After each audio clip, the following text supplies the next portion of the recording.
Hello, I'm Brooke, a 29-year-old woman. I was born into a lower middle income family, so while we did have enough money to sustain ourselves, we didn't have enough to actually go out or buy a lot of nice things. With that in mind, I always worked really hard to get to where I am right now. I didn't make a lot of friends growing up because I was always so busy studying and when I was old enough working. My dedication to my studies paid off and I was able to get a full ride at a good college. It was here that I met my ex-husband, Chris. Chris and I were part of the same friend circle and ended up dating fairly quickly after we saw each other. We dated for around 4 years before we decided to tie the knot. Of course, we had a lot of ups and downs in our relationship, but nothing destroyed us in any way. Eventually, after years and years of hard work, I managed to get a really good job that allowed me to live pretty lavishly. Except that I couldn't live lavishly.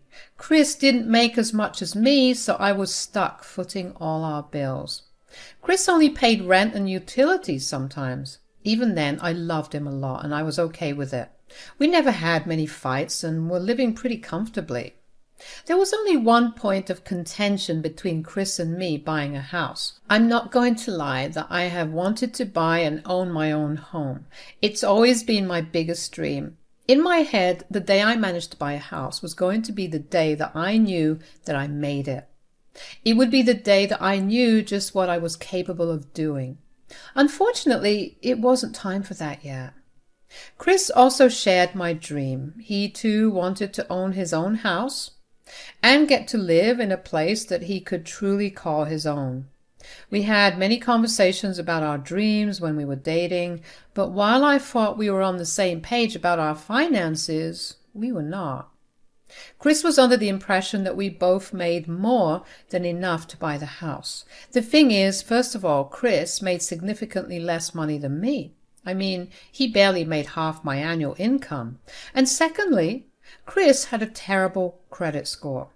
He was always late to pay off his credit bills and always withdrew more than he could pay off. I will admit that his financial condition caused a lot of tension between us in the first 2 years of our marriage. We never moved in together before getting married and we always kept our finances separate. So to find out just how miserably he had been living was a slap in the face. But I loved him too much to ever leave him for it. So I decided to take care of him too. We were married and I believed in his burdens being mine as well. I started helping cover not only his share of the utilities, but also helping him pay off his credit loans. It took me a good year to get his credit score raised at least a little bit. And of course, because I was constantly paying for everything, I had no opportunity to save. For some reason, Chris believed that we had a lot saved up. He never contributed to any of the savings. He just expected me to have saved up. So to say he was unhappy about me not having saved anything would be an understatement. What do you mean you have no money saved up? I mean exactly that. How? How can that even be possible? You can't be serious. Did you even contribute to saving anything? Oh, come on. You know that I never had that kind of money to spare. Right, and neither did I. Explain to me how that is even possible. You make double what I make. Well, you have a crap ton of debt and barely contribute to our living expenses. Everything I earn goes into making sure we live well. I didn't ask to live well. I don't mind living frugally. That's the biggest lie I ever heard. The one time I tried to save on money and bought all the generic named products, you made such a big fuss about it. And before you say that I hadn't told you about making the switch, I very much did. You even agreed to it back then. That week was hell for me because all you did was whine and complain. So you definitely can't tell me that you can live frugally. So are you trying to say that I'm the reason we can't buy our own house? I'm not saying that, Chris. I'm just saying that it will take longer than expected. How much longer are we going to have to rent? With the money we're paying in rent, we can easily make a down payment for a new house. It's really not as easy as that. But why do you need a house right away? We have a long time to spend together. We're still really young. Let's just get your credit score going well so that we can both properly own the house without having to face any issues. I will make sure that we will start house hunting the second we're both doing well with our credit scores. All right. I was upset at how adamant Chris was about getting a house. I hated that I had to placate him as if he was a child. He was old enough to know how things worked. Even if I did save up the leftover money every month, we still wouldn't have even a quarter of the required deposit. Not to mention, I would be the only one under whose name the mortgage would be taken out. I didn't want to be responsible for such a large sum alone. Chris was still huffing about it in a subtle way to remind me that I had disappointed him, but I simply couldn't bring myself to care about it. He should be grateful that I even stayed with him after I found out about his financial condition. The way he was so ungrateful only fueled the irritation I had inside me. Once a week, Chris would tell me that he was the only one in his friend group who didn't have their own home. He told me over and over again how shameful it was for a 30-year-old man to not own his own place. He tried every technique of emotional manipulation available under the sun to try and get me to buy him a house. All that made me feel was disgusted with him. I don't know where he expected me to pull that kind of money from. And then things got worse. Once Chris realized that his tactics weren't working, he invited his mother, Doris, over to try and convince me. Of course, he invited her over when I was at work, so I was surprised to see her there. "Oh, hey, Doris, what brings you here?" "I invited her over." "Chris was telling me about something the both of you are struggling with." "Huh? We're struggling with something? Since when?" "Is this one of your problems, Chris?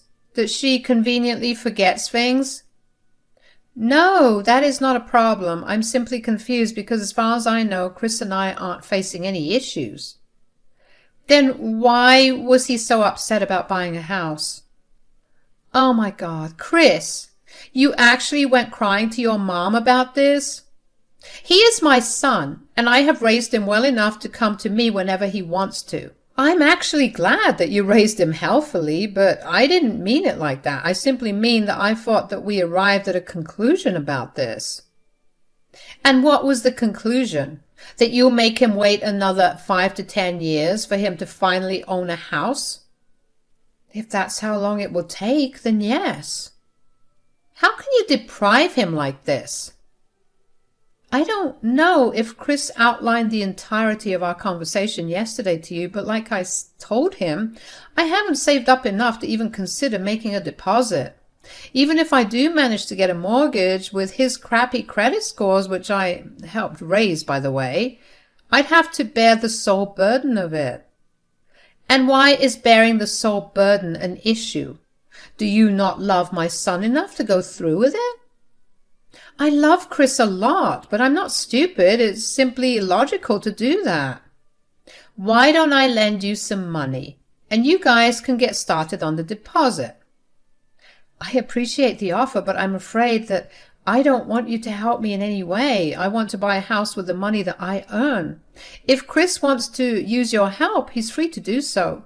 Now, if you'll excuse me, I had a tiring day at work, and I would like to freshen up and get some rest. I could hear Doris talking about how selfish I was to withhold something as big as this from Chris, but quite frankly, I really couldn't bring myself to care. I didn't think I had it in me to actually keep explaining the same thing over and over again to both of them. I decided that the day had been way too long to dwell on what happened immediately, so I took a hot shower, and once I was all clean, I sat on my bed and really thought about the conversation I had with Doris. First of all, for Chris to call his mother just to get me to agree was enough to make me angry. I hate to involve others in issues in my relationship, and this was something he knew about. The fact that he thought involving his mother in this would change my mind made me feel a little disgusted at how desperate he was to own a house, that too only because he wanted to be like all his friends. If he wanted to be like all his friends, he should probably have tried and worked as hard as they did. They had money because they worked for it. Chris was satisfied with the minimum wage desk job that he had since he graduated college. He saw no reason to try and get a better job. I did, to get him to change jobs and find better opportunities, but he got too comfortable with his work. The thought of changing seemed like too big a hassle. The second thing I thought about was Doris's question about why, if I loved Chris, I was not willing to bear the load of being the only one legally responsible for paying the mortgage. Again, because I did not want to involve her in the intimate and personal aspects of our relationship, I did not answer that. The truth was that Chris was very irresponsible with even what little money he earned. If we were to take out a mortgage, I would need him to contribute his part, or else we'd have our dream home but no food. There had been many months where within a week Chris would have splurged his entire salary on these meaningless things that he would simply store away and never look at again. It was only because I had enough money that we were still surviving. And like I was saying earlier, moving to a better job was too much of a hassle for Chris, so did that mean that he did not love me enough to make a change? Why was it only me that had to get the blame?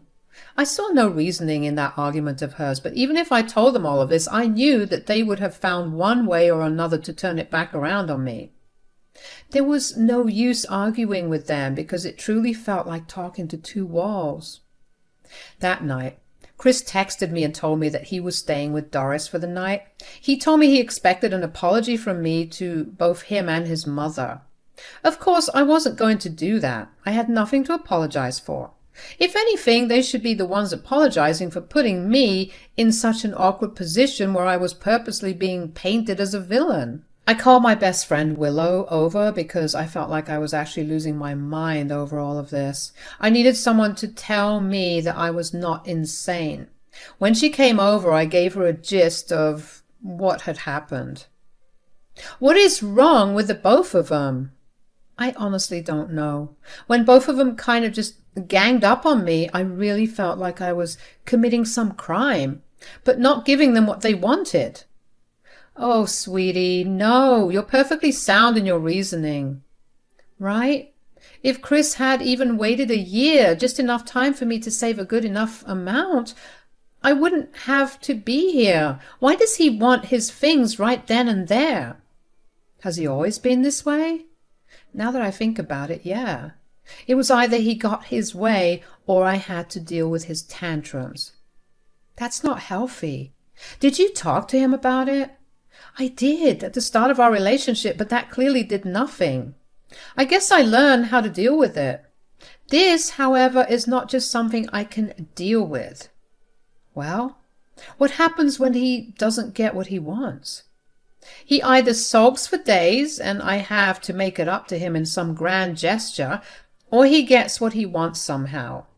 I have never bothered to ask him how he got things, but I bet it has to do with Doris. Oh, definitely. But don't you think that Doris might try to do something to get him that house? I see no way for her to do anything like that. Unless, obviously, she takes a mortgage out in her name, but she already has a mortgage to pay off. I don't know what she'll do, but I know that something smells fishy. They will get it some way or another. What Willow was saying did make sense. She did actually point out something that I hadn't thought about. I didn't want to think that Doris and Chris were capable of doing something so crappy that I needed to be prepared for it, but I also knew that it was better to be safe than sorry. Chris didn't come back home the next day either, so Willow and I decided to go and buy some hidden cameras and plant them all around the house. Thankfully, I could access all the footage from my phone, so I got to see whatever I wanted, whenever I wanted. I will admit that at that time I still felt guilty about planting cameras around the house without Chris's consent, but Willow reminded me that this was a safety measure to ensure that nothing harmed me in any way. Even what I knew of Doris, I knew that she was always ready to play dirty to get what she wanted. Even at our wedding reception, there was a slight miscommunication with one of our caterers, and Doris did not hesitate to file complaints with their higher bosses for us to have had a good enough discount. So I knew that if it meant bribing or yelling at someone, Doris would have no problem doing it. Chris came back home the next day, but he refused to talk to me.